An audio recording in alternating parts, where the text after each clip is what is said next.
पश्चिम भी हमारा है, सीना हमारा है, पूर्व भी हमारा है, पश्चिम भी हमारा है। सीना खोल के देख लो, पूरा हिंदुस्तान हमारा। क्या बात है, क्या बात है। हम सैनिकों की जिम्मेवारी देश की सीमाओं की रक्षा करना ही नहीं है, हम सैनिकों की जिम्मेवारी इस देश की आज़ादी की सुरक्षा करना भी है। अगर हम आज़ाद हिंद फौज के उत्तराधिकारी हैं, आज़ाद हिंद फौज के 7,32,470 से अधिक शहीदों ने शहादत दी, तब ये देश आज़ाद हुआ। कांग्रेस ने प्रोटेस्ट किया, धरना प्रदर्शन किया, जागृति पैदा की, लेकिन सुभाष चंद्र बोस कि आजाद हिंद फौज अगर अपनी शहादतें नहीं देती तो ये देश आजाद नहीं होता। आजादी लहू मांगती है। और आज इस महशर में महकदों का निजाम है, जिन्हें पीने का शऊर नहीं, उनके हाथों में जाम है। आज की सतह पर के संचालक मेरे भारत के लोगों को, हम भारत के लोगों को गुलामी की राह पे ले जा रहे हैं, गुलामी की बेड़ियां पहना रहे हैं। जिसका आर्थिक शोषण हो, शारीरिक शोषण हो, उसका मानसिक शोषण अपना आप हो जाता है। ठेका प्रथा से जब से कार्य शुरू हुआ है 1994 से, ठेका प्रथा के अंदर लोगों के पीएफ काटे गए, लेकिन कॉन्ट्रैक्टरों ने पीएफ जमा नहीं कराया। हम सैनिकों का अरबों रुपए पीएफ का ये कॉन्ट्रैक्टर खा गए। आम मजदूर की तो बात ही क्या है। आज 80% कार्य कॉन्ट्रैक्ट बेस पर हो रहा है और चुनाव लड़ने के लिए जातिवाद और धर्मवाद, क्षेत्रवाद और भाषावाद के मुद्दे उछाले जाते हैं। जातिवाद और धर्मवाद हमारे देश की सबसे बड़ी कमजोर नस है। इस देश को कमजोर करने का सबसे बड़ा सूत्र है और इस सूत्र को कोई दुश्मन राष्ट्र ही अपना सकता है। हम भारत के लोग नहीं अपना सकते, हम भारत के लोग नहीं अपना सकते। आज जातिवाद और धर्मवाद, हम सेना के अंदर मंदिर भी है, मस्जिद भी है, गुरुद्वारा भी है, चर्च भी है, बुद्धिस्ट स्थान भी है और हम सारे ही धर्मों का सम्मान करते हैं, सभी में जाते हैं और मिलकर के हर तीज त्योहार, ईद बकरीद सबको मनाते हैं, लोहड़ी। तो वहां पर हमें कोई नहीं कहता ये राम का हमारा मंदिर है, यहाँ कैसे आए।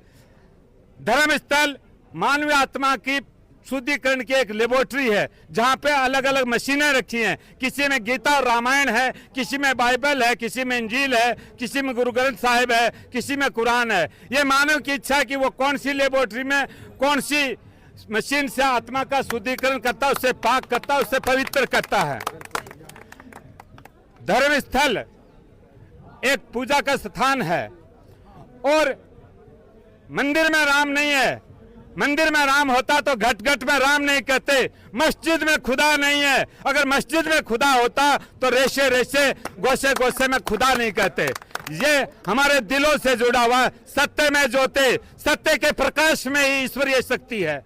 आज सत्य को मिटाया जा रहा है, सत्य की हत्या कही जा रही है, दबाया जा रहा है। यहाँ तक कि न्यायालय में बैठने वाले जज भी सत्य की सुरक्षा नहीं कर रहे हैं। आज जज भी अपना ईमान बेच चुके, जज भी कानून बेच के रोटी खा रहे हैं। आज देश को बेचा जा रहा है और हम आजादी की लड़ाई लड़ने के लिए आए हैं।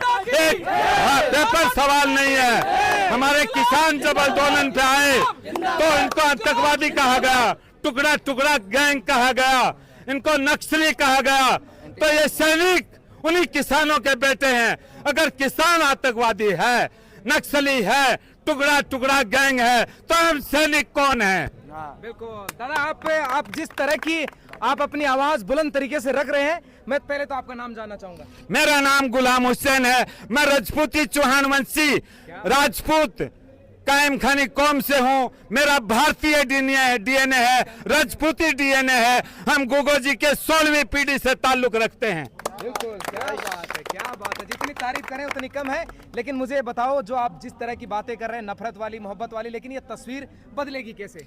ये हमारे सेना का प्रांगण में जिस तरीके का माहौल बना के रखा जाता है, वो सेना के सूत्र आम पब्लिक में आएंगे। सृष्टि का रचयिता एक है, उसका संचालक एक है, सबका मालिक एक है, उसके नाम अनेक हैं। चाहे उसको राम कहो, राधे कहो, कृष्णा कहो, हरिओम कहो, अल्लाह कहो, वो एक है।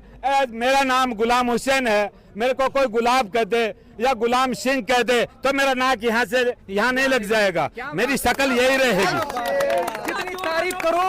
जितनी तारीफ करो उतनी कम है। सीजेपी का प्रोटेस्ट चल रहा है